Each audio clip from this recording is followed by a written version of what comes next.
So, I went in the next morning. I went up to my foreman. I was like, "You ready to talk?" And he was like, "No, we're going to wait till the general manager gets here." And I was like, "Okay."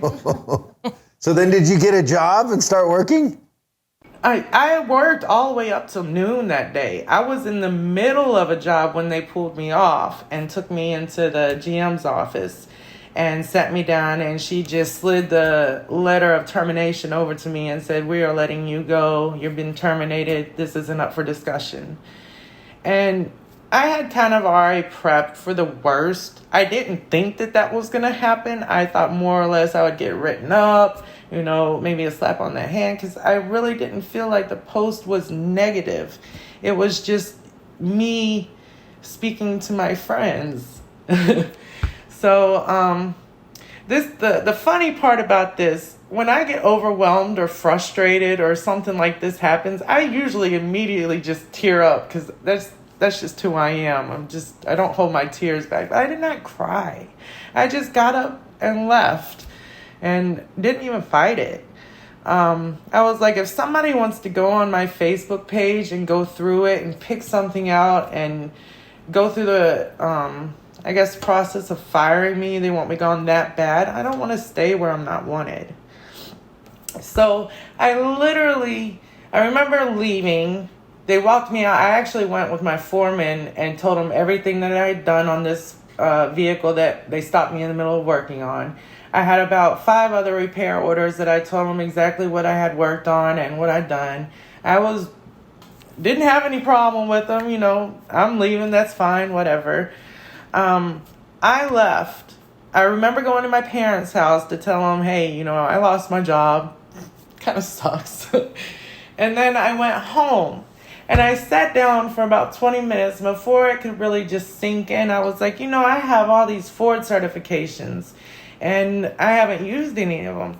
So I called my buddy who I knew worked at Ford. And I was like, "You guys hiring?"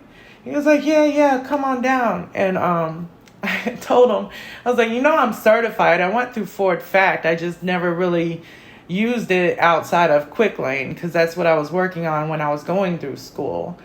He was like, "Oh, you're certified." He's like, the manager said, "Come down here right now." I literally had the job on the phone. I walked in, sat down, talked to the GM and the service director for about 15 minutes. I was hired on the spot with, I think that was a $5 raise at that time. And I really, I was pushing to work and specialize either in engines or transmissions. I really wanted to work with transmissions, which is what they told me I would do.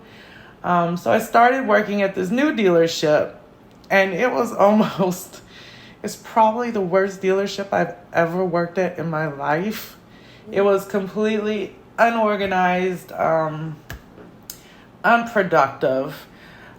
We had service advisors that didn't know anything about cars at all.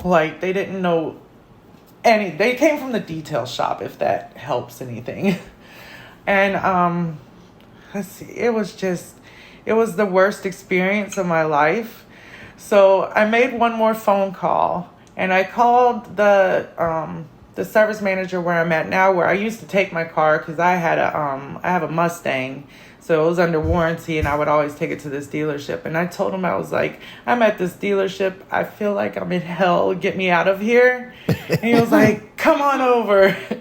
So I went and spoke with this service director, and I told him what I wanted to do. And I wanted to kind of be clear on this part, because this is what really made me want to leave that first Ford dealership. All our Ford dealerships are about 3 months behind in transmission work. Their transmission guys are burnt out. The one that I was actually at, he was tired. He just didn't want to do any transmissions at all. And I'm sitting here like, I'm certified in transmissions. I want to do it, but they didn't want to train me.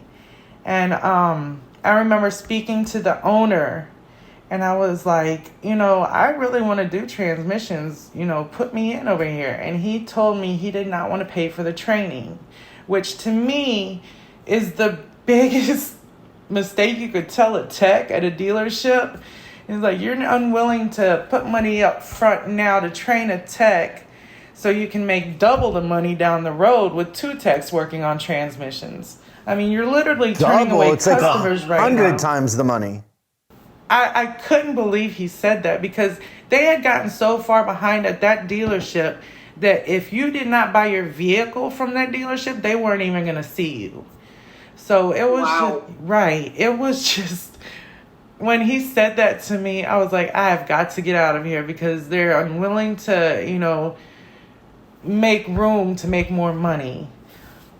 So I made that call to the dealership I'm at now and walked right in, and he was like, we want transmission people. We need transmission people. We will put you on and we will make sure you know transmissions. And I was like, there you go. That's what I want to do. So I hopped right on in, and they put me in the I don't do anything but transmissions, which is exactly what I wanted to do. And I'm so ecstatic to be where I'm at with a service director who listened to the technician and what they wanted to do and what they wanted to achieve. And that's kind of the whole story. So you ended up making more money per hour. Oh, yeah. I left BMW at 24, and it was kind of like a dead flat line. Like, I'd been there a year and a half with no raise. We had bonuses and incentives, but the raises weren't there. And the first dealership I went to, I got a $5 raise, so I was at 29, and I'm at 37 now. Yeah, and your efficiency is probably a lot higher, right? Efficiency is a lot higher. The hours are a lot higher. I mean, it's just, in the production at this shop, it's so well set up and organized. I don't waste time looking for cars, looking for keys, wondering which salesperson took the keys trying to sell a used car from underneath me. I'm so ecstatic to be here at this dealership. I can't speak anything bad of them. Thanks so much for watching this clip of Service Driving Revolution. We're uploading new stuff every day, so make sure you subscribe and click the bell icon so you don't miss out. If you have a question you'd like us to answer on the show, call 8333-ASK-SDR and we'll answer your question on the show. That's 8333-ASK-SDR. For special deals on our books and training, head over to offers.chriscollinsinc.com. Now that's offers.chriscollinsinc.com. I'm Chris Collins, and I'll see you in the next video.